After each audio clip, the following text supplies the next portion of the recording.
When German artillery units rolled east in June 1941, many of the young men believed they were entering just another campaign. They had followed their guns through Poland, France, and the Balkans, delivering thunderous barrages that shattered enemy defenses and cleared the way for the Wehrmacht's lightning advances. But as Operation Barbarossa began, the gunners soon realized they were not stepping into another brief blitzkrieg. They were entering a different world entirely, a world of unimaginable distances, unyielding resistance, and landscapes that seemed designed to break men and machines alike. At first, the excitement of conquest was real. German guns barked across the open plains, pounding Soviet positions and smashing through hastily erected defenses. Villages burned, columns advanced, and many artillerymen felt the same confidence that had carried them across Europe. Yet even in those early days, something felt different. The Soviet army did not crumble the way France had. Instead, wave after wave of defenders appeared, backed by an industrial war machine that seemed bottomless.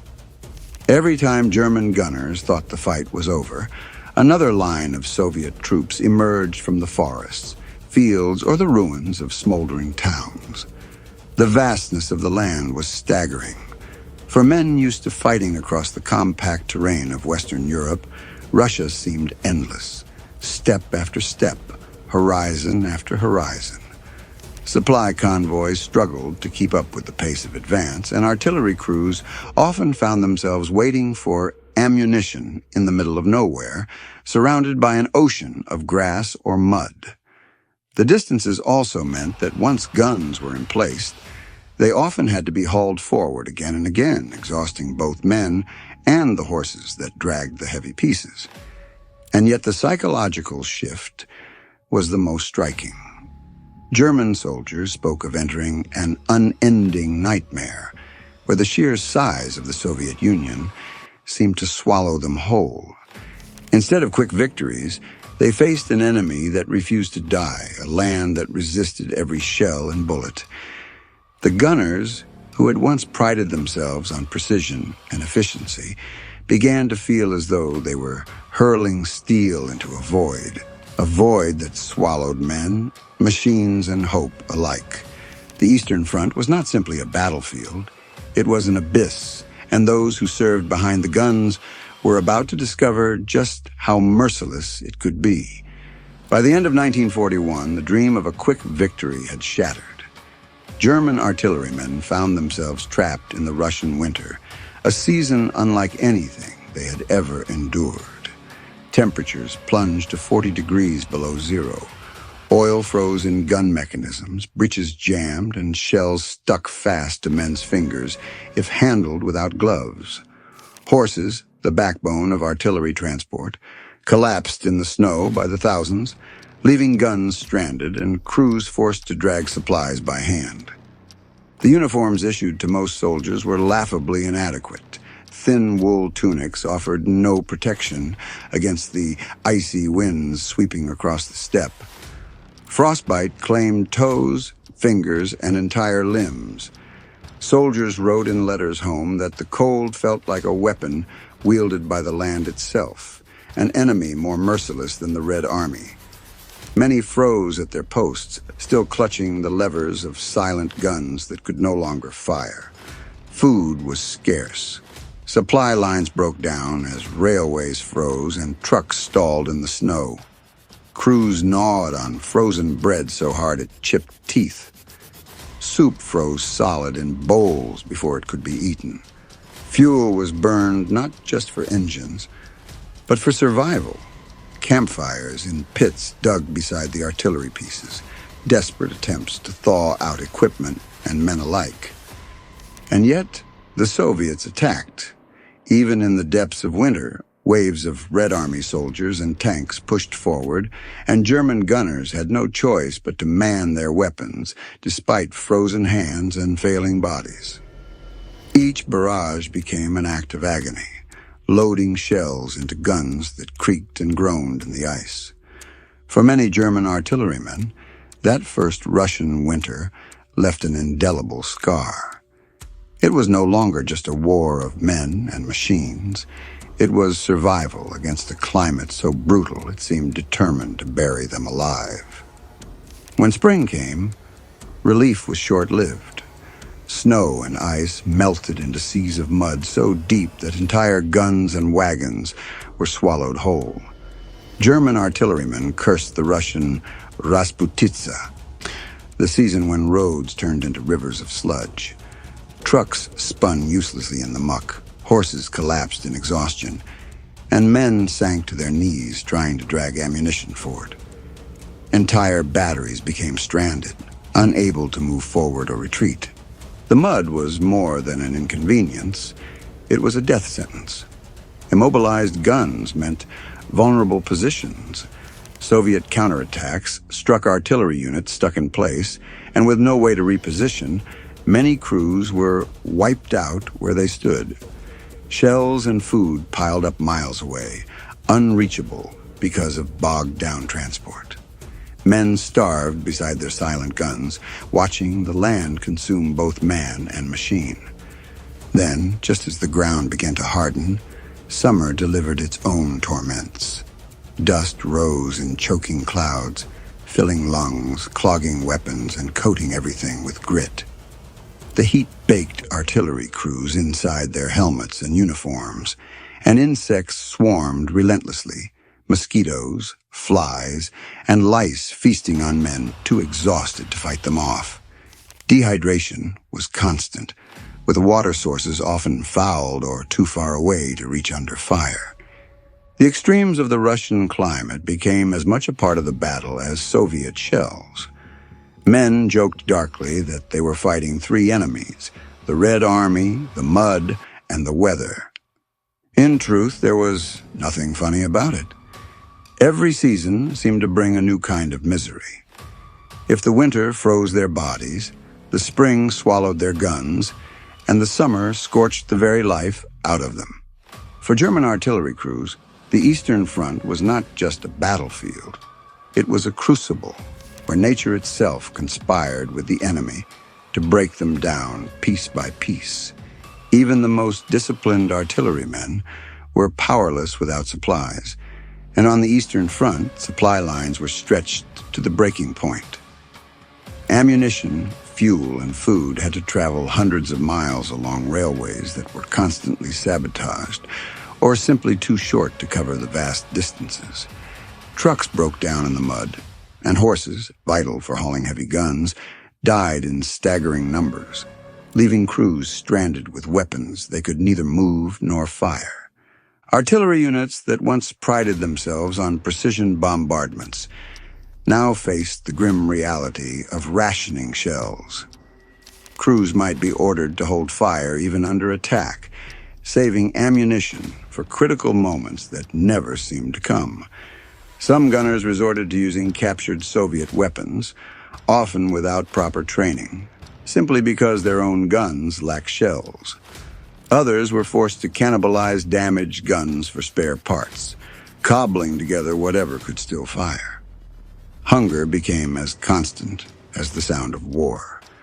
Rations dwindled, and men slaughtered their own horses for food. Letters describe artillerymen boiling leather straps into soup, chewing anything to quiet the gnawing pain in their stomachs. Supply trucks, when they did arrive, often brought too little, too late, and sometimes never returned at all, lost to Soviet ambushes along the endless supply routes. The morale of artillery crews, once bolstered by their reputation as the backbone of the German army, began to crack. They were still expected to provide the thunder that held the line, but with empty bellies and silent guns, many felt abandoned by the very army they served. The lifeline of supplies was the difference between life and death, and on the Eastern Front, that line frayed until it snapped. Artillerymen faced not just the enemy in front of them, but the creeping realization that their own survival was being eroded mile by mile, day by day, by a system stretched beyond its limits. If German artillerymen thought they had mastered the elements, the Soviets reminded them of a far deadlier storm, a rain of steel. By 1942, the Red Army had rebuilt its shattered forces, and its artillery arm grew into a juggernaut. Whole batteries of howitzers and rocket launchers massed together, ready to unleash bombardments that dwarfed anything the Germans could match. When a Soviet barrage began, the world ended in fire and thunder. Shells screamed overhead, striking in endless waves, cratering the ground and shaking men to their bones. The earth itself seemed to ripple and convulse. Guns, dugouts, even entire villages were pulverized in minutes. German artillery crews, pinned to their positions, could only huddle in bunkers and hope the next shell wasn't theirs. The dreaded Katyusha rocket launchers, nicknamed Stalin's organs for their wailing sound, became a symbol of terror. Their salvos fell in rippling sheets, flattening everything in their path. Survivors recalled the haunting noise as more terrifying than the explosions themselves. It was the sound of annihilation descending. Artillerymen emerged from barrages, deafened, concussed, and sometimes half buried in rubble. Shell shock, once dismissed as weakness, became an unavoidable reality. Some men stared blankly, unable to speak after hours under bombardment. Others wept uncontrollably or shook with tremors that never went away. The Soviets had learned to fight fire with fire, and they often had more to spare. German gunners, who once prided themselves on technical skill and precision, found themselves increasingly on the receiving end of an artillery war they could no longer dominate. For many crews, each barrage felt like a death sentence written in fire and steel. On the Eastern Front, firing a German gun was like lighting a flare that screamed, "Here we are!" Every time a battery opened up, Soviet spotters scanned for muzzle flashes. Within minutes, counter-battery fire zeroed in, shells whistling back with murderous accuracy. Entire crews were wiped out before they had time to limber up their guns and move. There was no such thing as a safe position. Guns hidden in forests were uncovered by aerial reconnaissance. Camouflage nets fooled no one once the smoke of firing gave away their location. The Soviets became masters of rapid retaliation, and German artillerymen knew that pulling the lanyard could be the last act they ever performed. And if the counter-battery fire didn't find them, the skies often did.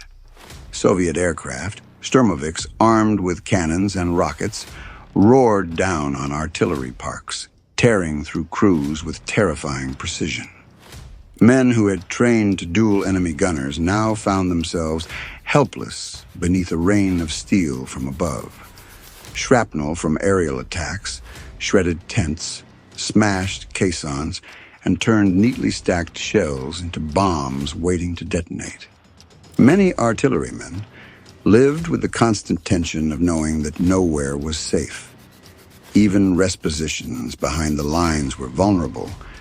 Supply dumps were strafed, command posts bombed, and horse-drawn convoys massacred from the air. The front was no longer a line. It was a zone of destruction that extended in every direction. The German gunners' war had become a paradox. The very act of firing, the essence of their role, was also the act that invited their destruction. To keep their comrades alive, they had to expose themselves. To stay hidden, they had to remain silent. It was a deadly gamble every time they chose to fight. For artillery crews, the nightmare was always the same: hearing the enemy's guns fall silent, and then seeing Soviet infantry pour toward their position. By the later stages of the war, German batteries often found themselves overrun. When that moment came, artillerymen lowered their cannons for point-blank fire, turning weapons designed to strike miles away into desperate tools of survival. Accounts tell of gunners firing canister rounds directly into charging Soviet troops, shredding attackers at close range. Others loaded shells as fast as they could, while comrades manned rifles and pistols beside them. But once the Soviets closed the distance, the fight turned savage. Artillery crews who could not hold their ground sometimes destroyed their own guns rather than let them fall into enemy hands. Charges were set in breaches, barrels spiked, caissons blown apart. It was a bitter ritual. Destroy the weapon that had been both lifeline and curse. Those who stayed behind fought with pistols, knives, even shovels in last-ditch resistance. By 1945, many of these crews were not hardened veterans, but teenage boys and old men, scraped together by the collapsing Reich. They fought with the same massive guns that had once crushed armies, now surrounded in ruined cities or frozen villages, desperately buying time with their lives. Some artillerymen wrote in their journals that they never expected to survive the war, that their only goal was to hold long enough for someone else to escape. Others described the eerie calm of a last stand, a strange clarity that came when there was nothing left but to fight until the end. For many, those last moments came not in glory but in fire, rubble, and silence. And yet their desperate defiance became part of the grim tapestry of the Eastern Front, where even the gunners who rained death on others were ultimately consumed by the same storm. The Eastern Front was not just a clash of armies, it was a meat grinder that chewed up both men and machines until little remained. For German artillery crews, this meant fighting a war of exhaustion, where every day bled away strength. By 1943, many of the veteran gunners who had carried the Wehrmacht to victory in Poland, France, and the early months of Barbarossa were gone, lost to frostbite, starvation, Soviet barrages, or the endless offensives. Their replacements were often hastily trained recruits, teenagers pulled from schools, or older men recalled from reserve. These new soldiers arrived with little time to master the complex operation of heavy guns, and they often lacked the discipline that experience had forged in their predecessors. The guns themselves reflected the same decay. Once proud batteries of 105 millimeter or 150 millimeter howitzers were reduced to mismatched collections of whatever still worked. Some units received captured Soviet guns and ammunition, forcing gunners to adapt to unfamiliar equipment. Spare parts were scarce, barrels wore out, breech blocks cracked, and wheels splintered. Field repairs kept many pieces firing far longer than they were ever designed to, but at reduced accuracy and greater risk of catastrophic failure. Ammunition shortages only deepened the crisis. By late 1944, some artillery units were allocated a fraction of the shells they had once consumed daily. Gunners who had once fired rolling barrages now rationed every round, forced to decide which enemy targets justified their dwindling stockpile. Many were reduced to a handful of shells per day, yet Soviet barrages continued to thunder with seemingly endless supply. This erosion of strength left artillery units as hollow shells of what they had been. Some batteries fought on with half their men, some with half their guns, and some with barely any ammunition at all. What had once been the Wehrmacht's great advantage, well-trained crews manning efficient weapons, was now a ghost of its former self. And still, those who remained kept loading, kept firing until the guns simply could fire no more. If the physical battles destroyed bodies, the psychological battles destroyed souls. German artillerymen endured one of the most mentally crushing experiences of the war, fighting in a role that demanded calm precision while being constantly hunted by an enemy that gave no rest. The unending Soviet bombardments left deep scars. Men who survived described living in a state of constant tension, flinching at every whistle of incoming fire. The ground itself seemed alive, shaking under barrages that went on for hours. Some soldiers developed uncontrollable tremors, others sudden bursts of rage or despair. Many became numb, hollow-eyed men who loaded shells mechanically, their minds trapped in a cycle of fear and exhaustion. Sleep offered no relief. Nightmares of collapsing bunkers, screaming comrades, and the unearthly howl of Katyusha rockets haunted men long after the guns fell silent. Some artillerymen confessed years later that the sound of thunder or fireworks would send them back instantly to the front, heart pounding as if death were again seconds away. There was also the dread of capture. German artillery units knew well what fate awaited them if taken prisoner by the Red Army. Tales of brutal reprisals spread quickly, gunners executed on the spot, or marched into captivity only to face starvation and disease in the gulags. For many, this fear of capture was worse than the fear of death in battle. Some men broke completely, refusing orders or falling into silence. Others held on through dark humor, songs, or routines that gave them a fragile sense of control. But the weight of the war bore down on every crewman. The psychological wounds, though invisible, were often deeper than any shrapnel scar.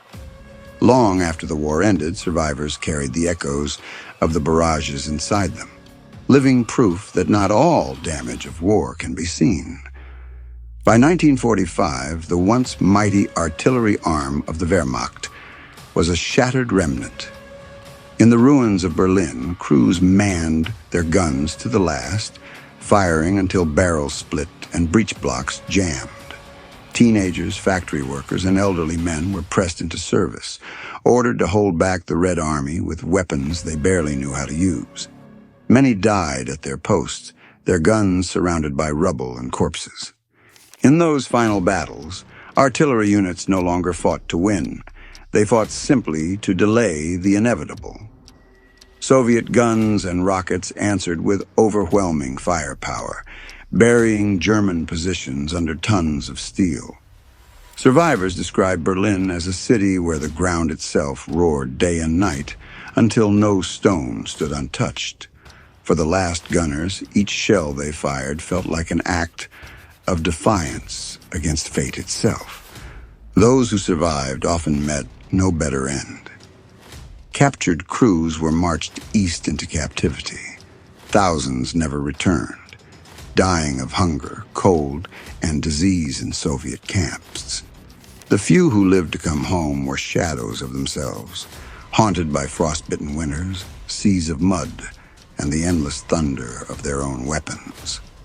The legacy of the German artillerymen on the Eastern Front is one of grim endurance. They fought in some of the harshest conditions in human history, against an enemy that refused to break, on a battlefield that swallowed armies whole. Their ordeal reminds us that war is not only fought in the stories of generals and tank aces, but also in the mud, the cold, and the deafening roar of the guns, and in the men who served them until nothing remained. Even today, rusting gun carriages lie buried in forests and fields from Poland to Russia, silent witnesses to the hell their crews endured. The shadows of those artillerymen linger still, etched into the frozen ground and the scarred memories of history.